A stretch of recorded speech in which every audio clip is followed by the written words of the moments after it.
ఆ గౌరవం నీకు దక్కుతుంది. హల్లెలూయా, హల్లెలూయా. అలాగే చెడు మార్గంలో ఇంకా బైబిల్ గ్రంథంలో యోబు గారు విసర్జించుకున్నాడంట. ఆయన ఊజు దేశంలోనే యథార్థపరుడును, న్యాయవంతుడును, దేవునికి ఇష్టమైన వ్యక్తి, చెడుతనమును అసహించుకునే వ్యక్తి. హల్లెలూయా. ఆయన ఎంత యథార్థపరుడని, ఎంత నీతిమంతుడు.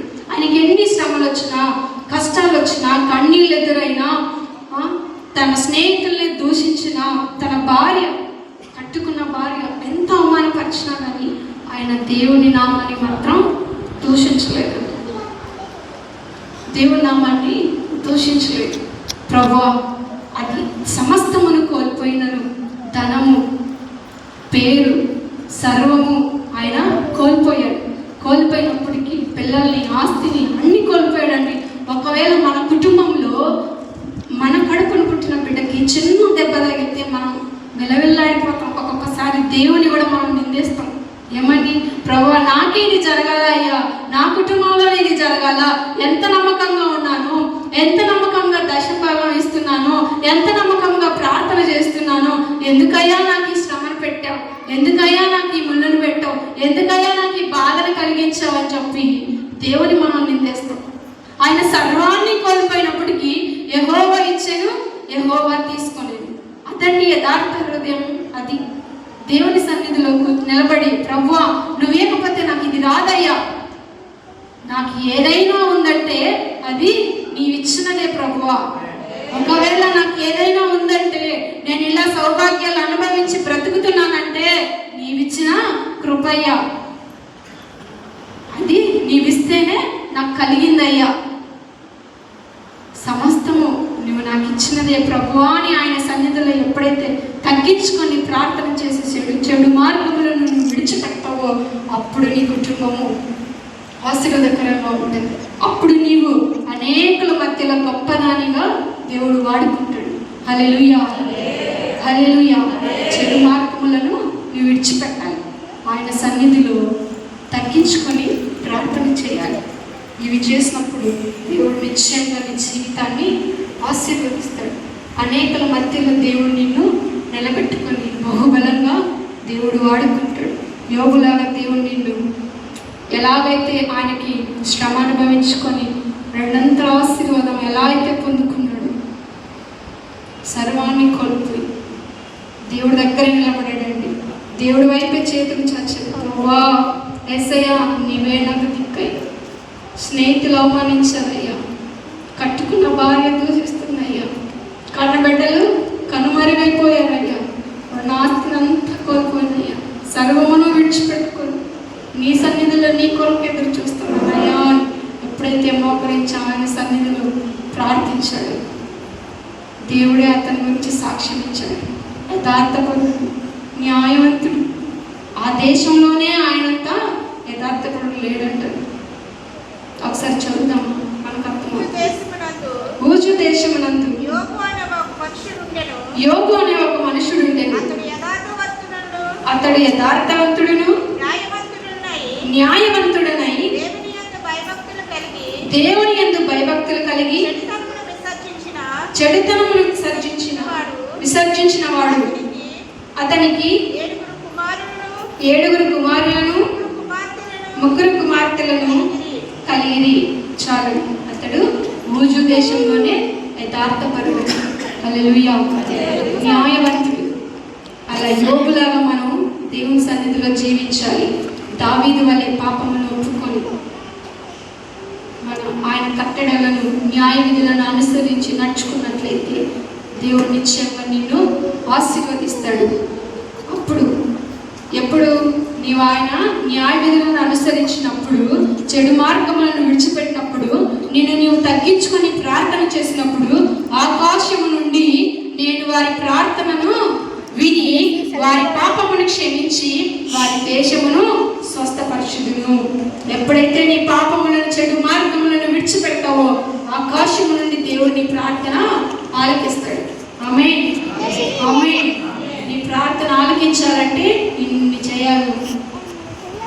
ఇంత యథార్థంగా ఉండాలి, ఇంత తగ్గించుకొని దేవుని సన్నిధిలో ఒకరినొకరిని కలిగి, ప్రేమ కలిగి, సహవాసం కలిగి, మంచి కార్యాలు దేవుని సన్నిధిలో చేసిన ఎలా అప్పుడు నీ ప్రార్థన దేవుడు వింటాడు. నీ ప్రార్థనకి దేవునికి మధ్య చాలా జరుగుతాయి. ఆ ప్రార్థన నార్మల్గా ఉంటుంది, కుదరదు. ఆకాశ మండలమందు వేలాడుచున్న యొక్క అంధకారపు చీకటి శక్తుల్ని దాటుకొని నీ ప్రార్థన పరలోకంలో చేరాలి. పరలోకమందున్న పరిశుద్ధ తండ్రికి చేరాలి. అలా చేరాలంటే నీ ప్రార్థన శక్తి కలిగినదై ఉండాలి. ఎఫెసీయుల పత్రిక 6వ అధ్యాయం చూసుకున్నట్లయితే అక్కడ దేవుడు మాట్లాడతాడు, తుదకు మీరు యెహోవాను బట్టి బలం పొందుకొనుడి. ఎందుకు బలం పొందుకోవాలి? మనం పోరాడేది శరీరులతో కాదు. ఎవరితో? అంధకారపు శక్తులతో. ఏదైనా మనం పోరాడినది శరీరులతో కాదు, కానీ ప్రధానులతోనూ అధికారులతోనూ ప్రస్తుత అంధకార సంబంధులకు లోకనాథులతోనూ ఆకాశ మండలమందున్న దురాత్మల సమూహముతోనూ పోరాడుచున్నాము. అందుచేతను మీరు ఆపత్తినమందు వారిని ఎదిరించుటకును సమస్తమును నెరవేర్చిన వారే నిలువబడుటకును శక్తిమంతులగుటకును దేవుడిచ్చిన సర్వాంగ కవచములను ధరించుకునడి. చూడండి, మనము వాడి యొక్క పన్నాగములను మనం ఎదిరించాలంటే, వాడి శక్తిని మనం ఎదుర్కోవాలంటే నువ్వు దేవుడిచ్చే సర్వాంగ కవచములను ధరించుకోవాలి. ప్రార్థన అనే ఆయుధాన్ని చేత పట్టుకోవాలి. వాక్యం అనే ఖడ్గాన్ని నువ్వు ధరించుకోవాలి. ప్రార్థన వాక్యమును విడవకుండా ఆయన సన్నిధిలో నువ్వు ప్రార్థించినట్లయితే నీ ప్రార్థనకి దేవుడు శక్తిని, బలమును దయచేస్తాడు. అప్పుడు నువ్వు ప్రార్థించినప్పుడు అది డైరెక్ట్గా దేవుడి సన్నిధికి వెళ్తుంది. హల్లెలూయా. లాస్ట్ మనం మంగళవారం మనం చెప్పుకున్నట్లుగా కొన్నేళ్ళ ప్రార్థన ఎక్కడికి వెళ్ళింది? దేవుడి సన్నిధికి వెళ్ళింది. అలాగా నేను ఆ ప్రార్థన వెళ్ళాలంటే దేవుడిచ్చే సర్వాంగ కవచములను నీవు ధరింప చేసుకోవాలి. ప్రార్థన ఎలాగా? తగ్గించుకొని చెడు మార్గములను విడిచిపెట్టి ఆయన సన్నిధులను వెతికిన ఎడల ఆకాశం నుండి ఆయన చూసి నీ ప్రార్థన అంగీకరించి నీకు దేవుడు సమాధానం కలగచేయుగాక. ఆమేన్, ఆమేన్. ఏ శ్రమ, ఏ తప్పు చేయని దేవునికే శ్రమ కలిగిందండి కదా. ఏ తప్పు చేయని దేవునికే శ్రమ కలిగింది. మనకు శ్రమను రావటం విచిత్రం. ఏమన్నా మాట, ఖచ్చితంగా శ్రమలు వస్తాయి. ఆ శ్రమల నుంచి విడిపించాలంటే ఒకటే కాదు, మనం యేసుక్రీస్తుల వారి యొక్క మార్గంను వెతకాలి. ప్రభువా, నాకు ఈ శ్రమ ఎదురైందయ్యా, నాకు ఈ దుఃఖం ఎదురైందయ్యా, నేను ఎలా వీటిని జయించుకోవాలి, ఎలా నేను వీటిని దాటుకొని ముందుకెళ్ళాలి, ఎలాయ్యా నా బలం సరిపోవట్లేదయ్యా, నా శక్తి చాలట్లేదయ్యా, నేను కృంగిపోతున్నా, నలిగిపోతున్నా, నన్ను లేవనెత్తుటకు, ఓదార్చుటకు అయ్యా నాకెవరు లేరు ప్రభు అని ఆయన సన్నిధిలో నువ్వు ఎదురు చూసినప్పుడు నిశ్చయంగా నీ పక్కనకు వచ్చి నిలబెడతాడు. నీ కుడి చేయి పట్టుకొని నడిపించేది ప్రభు అయిన యేసుక్రీస్తుల వారు. హల్లెలూయా. నీ శ్రమలో ఆదరించేది, నీ శ్రమలో ఓదార్చేది, నువ్వు పడిపోకుండా నిన్ను నిలబెట్టేది ప్రభు అయిన యేసుక్రీస్తుల వారు మాత్రమే. ఆమేన్, హల్లెలూయా, హల్లెలూయా. యథార్థతగా నీతి మంత్రాలుగా దేవునికి మాత్రం నేను కనబడాలి.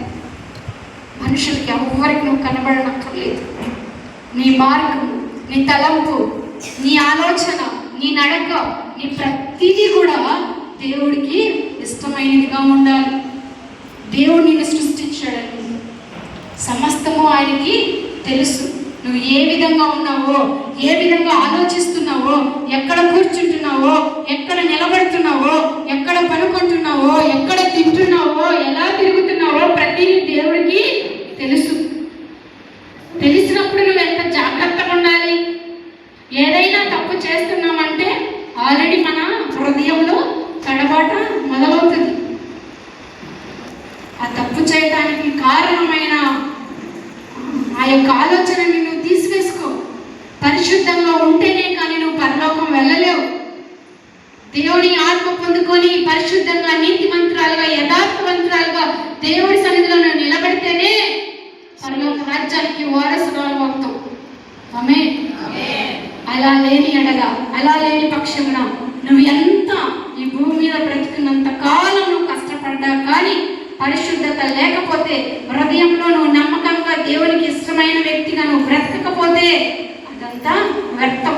నువ్వు చేసిన భక్తి అంతా కూడా వ్యర్థం. నీవిచ్చినదంతా కూడా వ్యర్థం. ఎవరికి నమ్మకంగా ఉండాలి? దేవునికి నమ్మకంగా ఉండాలి. దేవునికి ఎలా ఉండాలి? నీతిమంతురాలులాగా దేవుడు కనపడాలి. ఆమేన్. ఆమేన్.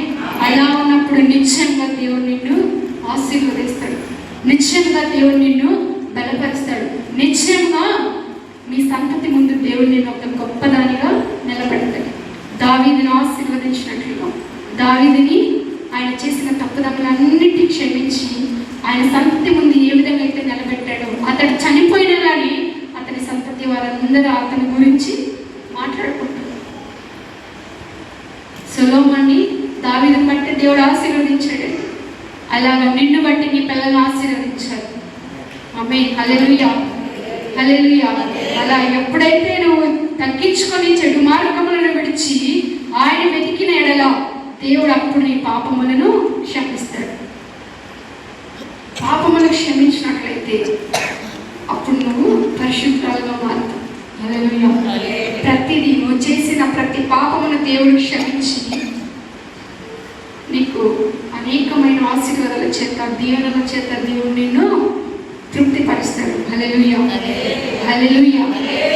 నువ్వు ఏ స్థలం అయితే నిలవబడి ప్రార్థన చేస్తావో ఆ స్థలమందు దేవుని యొక్క కను దృష్టి ఉంటుంది. హల్లెలూయా.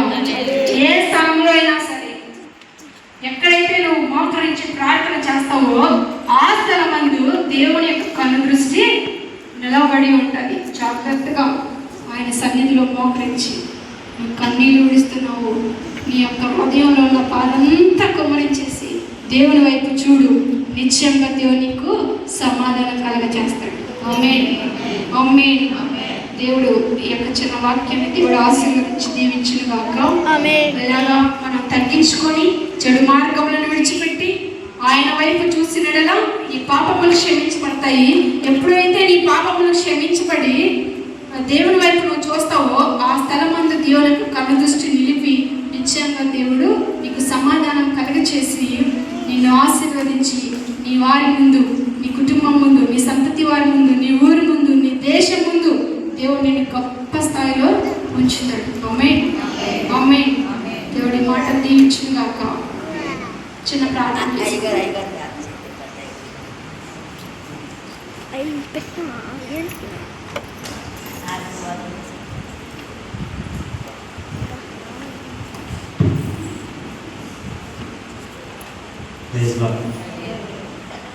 ప్రార్థన చేసుకునే ముందుగా ఒక మాట మన బైబిల్లో చదివినట్టు లూకాసు వార్త 6వ అధ్యాయం 36వ వచనంలో చదువుతారా? కాబట్టి మీ తండ్రి కనికరం కలవాడై ఉన్నట్టు మీరును కనికరం కలవారై ఉండుడి. తీర్పు తీర్చకుడి, అప్పుడు మిమ్మును గూర్చి తీర్పు తీర్చబడదు. మీ తండ్రి, మన తండ్రి, నా తండ్రి యేసు ప్రభు వారు కనికరం కలిగిన వాడు. చెప్పరా? మీరు చెప్పరంటే యేసు ప్రభు వారు నా తండ్రి. ఆయన ఎలాంటివాడంట? ఆమేన్. నువ్వు ఎలా ఉండాలని కోరుకుంటున్నాడు? ఆయన కనికరపూర్ణుడు కాబట్టి నువ్వు ఎలా ఉండాలని కోరుకుంటున్నాడు? చెప్పండి గట్టిగా. తర్వాత వచనంలో తీర్పు తీర్చగడి. ఇదే ఇప్పుడు ప్రపంచం అంతా చేస్తున్నటువంటి పెద్ద తప్పు ఏంటంటే తీర్పు తీర్చుతూనే ఉంటారు. Praise lord. నేటి దినం కూడా నేను మీకు ఒక మాట జ్ఞాపకం చేసిన 84వ కీర్తనలో 8వ వచనాన్ని ఒకసారి చదువుకున్నాండి. నేను ప్రసంగం చేయండి దీని గురించి, సమయం వచ్చినప్పుడు ప్రసంగం యెహోవా సైన్యములకు పదవ అధిపతి వచనం. నీ ఆవరణములో నీ ఆవరణంలో ఒక్క దినము గడుపుట 1000 దినముల కంటే శ్రేష్టం. భక్తిహీనుల గుడారములలో ఆ. నివసించుట కంటే ఆ. నా దేవుని మందిర ద్వారం వద్ద ద్వారం చదవండి. నిన్నటి దినం కూడా దైవజనులు ద్వారం గురించి మాట్లాడాడు. మీకు ఎంతమంది దాన్ని అర్థం చేసుకున్నారు తెలియదు, కానీ ఆ హిందీ నాకు అంత పూర్తిగా అర్థం కదా. కొన్ని పదాలు అర్థమైంది. ద్వారం, ఆ వ్యక్తి ఆ ప్రెసిడెంట్ కుమారుడు వెళ్తున్నప్పుడు ఆ వ్యక్తిని చేపట్టుకొని తీసుకెళ్ళాలంటే ద్వారాలు వాటన్నిటికీ వాటి తెరవబడతా ఉన్నాయి. ఆమె చెప్తున్నారు. ఆమె ద్వారాలు ఎన్ని ఉంటాయని అడిగినా కొంతమంది చెప్పినారు, కొంతమంది చెప్పారు. ఆ ద్వారం దగ్గర కూర్చున్నాడు కాబట్టి ఆ గుడ్డి భిక్షగాడు లేకంటే ఆ భిక్షగాడు స్వస్థ పొందుకొని దేవుని కార్యాలు చేశాడు. ఎందుకు దావీదు ద్వారం దగ్గర కూర్చొని ఆశపడుతున్నాడంటే దేవుడి యొక్క మహిమైన కార్యాలు చూడటం. నేను దాని గురించి ప్రసంగం మధ్యలో స్టార్ట్ చేస్తే ఇంకా ప్రసంగం అంతా చెప్పాలి, మధ్యలో ఆఫ్ చేయకూడదు. అందుకని 2-3 మాటలు చెప్పిన ఆ సమయానికి దైవజనులు కూడా వచ్చారు. కాబట్టి ఈరోజు 36వ వచనంలో మన ప్రభు అయిన యేసుక్రీస్తు వారు కనికరపూరుడు, మనం కూడా అలా ఉన్నాం. ఆయన మనతో చెప్పినటువంటి మాట తీర్పు తీర్చుకడి, ఎవరికి తెచ్చుకుంటారు. Praise lord. మీకు అప్పుడప్పుడు కొన్ని విషయాలు దేవుని సన్నిధిలో కూర్చొని వచ్చి నేను చేసే ప్రతి ప్రసంగం కూడా నా సొంతంగా దేవుని దగ్గర కూర్చొని ప్రభా ఈరోజు సంఘం నేను ఏం మాట్లాడారు ప్రభా అని దేవుని దగ్గర అడిగి పొందుకొని తీసుకొచ్చేటువంటి వాక్యాలు అవన్నీ. Praise lord. హల్లెలూయా. ఆమేన్. నేను మీకు చెప్పే ప్రతి ప్రసంగం కూడా దేవుని దగ్గర కూర్చొని దేవుడు నాకు ఇస్తే ఇది ఈరోజు ఈ సంఘంతో మాట్లాడే ప్రభా అంటే చూడండి.